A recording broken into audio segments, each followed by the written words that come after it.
আসসালামু আলাইকুম প্রিয় শিক্ষার্থীরা, আশা করি তোমরা সবাই ভালো আছো। আলহামদুলিল্লাহ আমি ভালো আছি। বনশ্রী ন্যাশনাল আইডিয়াল স্কুল কর্তৃক আয়োজিত BNIS হোম স্কুল প্রোগ্রামে তোমাদের সবাইকে স্বাগত জানাচ্ছি। আমি মোহাম্মদ জাকিরুল ইসলাম, সহকারী শিক্ষক পদার্থবিজ্ঞান।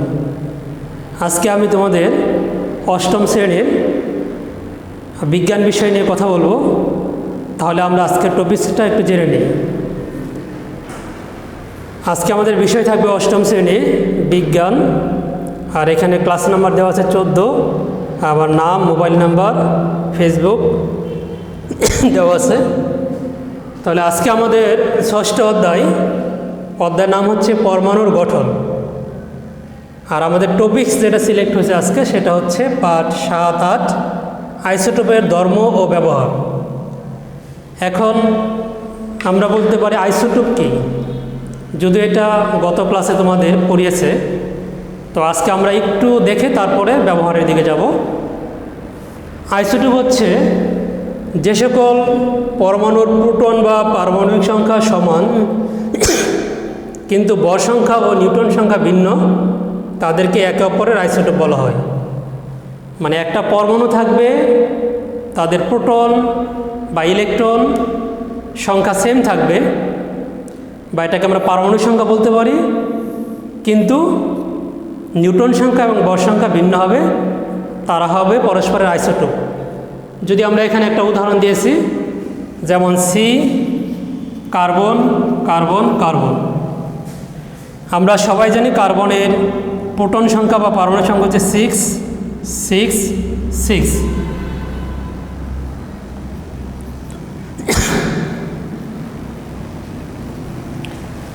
তাহলে 12 13 14 হচ্ছে আমাদের ভর সংখ্যা, আর 6 হচ্ছে প্রোটন সংখ্যা বা পারমাণবিক সংখ্যা। এখানেও 6 এখানেও 6। এই প্রোটন বা পারমাণবিক সংখ্যা দ্বারা একটা মৌলকে আমরা শনাক্তকরণ করতে পারি, এখানে কোনো পরিবর্তন ঘটবে না।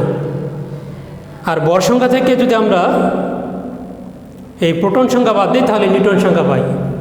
তাহলে এখানে নিউটন সংখ্যা হচ্ছে 6, এখানে নিউটন সংখ্যা হচ্ছে 7, এখানে নিউটন সংখ্যা হচ্ছে 8। তাহলে এরা একই মৌল এবং ভিন্ন ভর সংখ্যা এবং নিউটন সংখ্যা বিশিষ্ট, তাই আমরা এদেরকে বলি আইসোটোপ। এখন আমাদের মূল যে বিষয়টা হচ্ছে সেটা হচ্ছে আইসোটোপের ব্যবহার বা ধর্ম এবং ব্যবহার। প্রথমে আমরা একটা ধর্ম বা বৈশিষ্ট্য নিয়ে কথা বলবো। আইসোটোপ সমূহ যেহেতু একই মৌলের, দেখো এখানে সি সি সি মানে কার্বন কার্বন কার্বন। আইসোটোপ সমূহ একই মৌলের পরমাণু, আর এদের পারমাণবিক সংখ্যা তথা প্রোটন সংখ্যা একই, এবং ভর সংখ্যা এবং নিউটন সংখ্যা পরস্পর থেকে ভিন্ন। তাহলে আমরা এখানে দেখলাম ভর হচ্ছে 12, নিউটন 6, ভর 13, নিউটন 7, ভর 14, নিউটন হচ্ছে 8।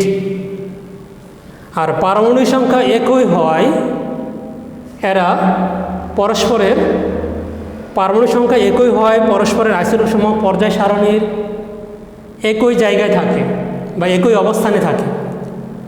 যেমন যেহেতু কার্বন কার্বন কার্বন সেম, তাহলে এরা পর্যায় সারণীতে একই অবস্থানে থাকবে। আর গ্রিক ভাষায় আইসো মানে হচ্ছে একই, আর টপ মানে হচ্ছে স্থান বা জায়গা। তাহলে আইসোটোপ হচ্ছে যারা একই স্থানে অবস্থান করে, তাদেরকে আইসোটোপ বলা হয়। এখন এই আইসোটোপের মধ্যে তেজস্ক্রিয় আইসোটোপ আছে আর স্বাভাবিক আইসোটোপ আছে। মূলত আমরা আজকে তেজস্ক্রিয় আইসোটোপ নিয়ে কথা বলবো। তেজস্ক্রিয় আইসোটোপ কাকে বলে সেটা একটু আমরা দেখে নিই। যেসব আইসোটোপ তাদের নিউক্লিয়াস স্বতঃস্ফূর্তভাবে অর্থাৎ নিজেই ভেঙে আলফা বিটা গামা রশ্মি নির্গত করে, তাদেরকে তেজস্ক্রিয় আইসোটোপ বলা হয়। যেমন কোবাল্ট আর টেকনেশিয়াম। মানে যেসব আইসোটোপের নিউক্লিয়াস বাহ্যিক কোনো তাপ, চাপ এবং প্রভাব ছাড়াই নিজেই ভেঙে 3 ধরনের রশ্মি নির্গত করে, মূলত আলফা রশ্মি, বিটা রশ্মি এবং গামা রশ্মি, তাদেরকে আমরা তেজস্ক্রিয় আইসোটোপ বলতে পারি। আচ্ছা, এই আইসোটোপের ব্যবহার কি? আইসোটোপের ব্যবহারের মধ্যে আছে সাধারণত আইসোটোপগুলো হচ্ছে অস্থায়ী। এই অস্থায়ী আইসোটোপ বিভিন্ন তেজস্ক্রিয় রশ্মি বিকিরণ করে তেজস্ক্রিয় আইসোটোপের এ ধর্মকে বিভিন্ন ক্ষেত্রে আমরা কাজে লাগাতে পারি। যেমন চিকিৎসা ক্ষেত্রে বিভিন্ন রোগ নির্ণয় এবং নিরাময়ে আইসোটোপ ব্যবহার করা হয়। কোনো ক্ষুদ্র রক্তনালী যদি ক্ষতিগ্রস্ত হয়, রক্তের মাধ্যমে আইসোটোপ পাঠিয়ে তা শনাক্তকরণ করা হয়। থাইরয়েড ক্যান্সার নিরাময়ে আয়োডিন আইসোটোপ এবং টিউমারের উপস্থিতি নিরাময়ে কোবাল্ট আইসোটোপ ব্যবহার করা হয়।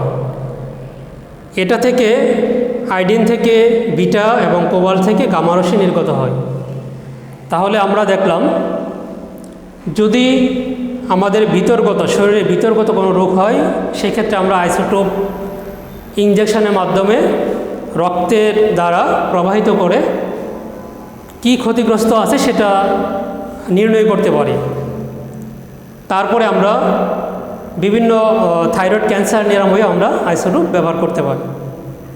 কৃষিক্ষেত্রে আবার চিকিৎসা ক্ষেত্রে আরেকটা বিষয় হচ্ছে, সেটা হচ্ছে যদি ডাক্তারি কোনো যন্ত্রপাতি জীবাণুমুক্ত করার জন্য এই আইসোটোপ আমরা ব্যবহার করতে পারি। এখন আমরা আসি কৃষিক্ষেত্রে পতঙ্গ নিয়ন্ত্রণে আইসোটোপের তেজস্ক্রিয় রশ্মি ব্যবহার করা হয়। যেমন অনেক পতঙ্গ আছে যেটা আমাদের কৃষি ফসলে অনেক ক্ষতি করে, সেগুলোকে আমরা নিয়ন্ত্রণ করতে পারি এই আইসোটোপের মাধ্যমে। তাছাড়া জমিতে সারের ব্যবহার তেজস্ক্রিয় আইসোটোপ ব্যবহার করা হয়, যেমন তেজস্ক্রিয় নাইট্রোজেন এবং তেজস্ক্রিয় ফসফরাস। যেমন কোনো একটা জমিতে কতটুকু সার লাগবে বা সারটা যেহেতু ব্যয়বহুল, সেই সারটা কি বেশি আমরা প্রয়োগ করব না কম প্রয়োগ করব, সেটা সিলেক্ট করার জন্য আমরা এই আইসোটোপগুলো ব্যবহার করতে পারি। বিশেষ করে নাইট্রোজেন এবং ফসফরাস কতটুকু লাগবে মাটিতে, সেটা আমরা আইসোটোপের মাধ্যমে শনাক্তকরণ করতে পারি। তারপর হচ্ছে খাদ্য সংরক্ষণ। বিভিন্ন কারণে আমাদের খাদ্য সংরক্ষণ করতে হয় এবং সংরক্ষিত খাদ্য আমরা খেয়ে বেঁচে থাকি অনেক সময়। ব্যাকটেরিয়া সহ অনেক জীবাণু তেজস্ক্রিয় রশ্মিতে মারা যায়, তাই এই রশ্মি ব্যবহার করে খাদ্যদ্রব্য ফলমূলকে জীবাণুমুক্ত করা হয়। যদি আমরা খাদ্যদ্রব্য সংরক্ষণ করতে না পারি, তাহলে কিন্তু আমাদের দুর্ভিক্ষ দেখা দিতে পারে। আমরা জানি বিভিন্ন ব্যাকটেরিয়া এই খাদ্যদ্রব্যকে পচিয়ে দেয়, তাই এই খাদ্যদ্রব্য যাতে পচাতে না পারে, এই আইসোটোপ ব্যবহার করে আমরা ক্ষতিকারক যে ব্যাকটেরিয়া আছে সেগুলোকে আমরা ধ্বংস করতে পারি। তারপর হচ্ছে ভূতাত্ত্বিক গবেষণায় আমরা বিভিন্ন গবেষণায় এই আইসোটোপ ব্যবহার করতে পারি।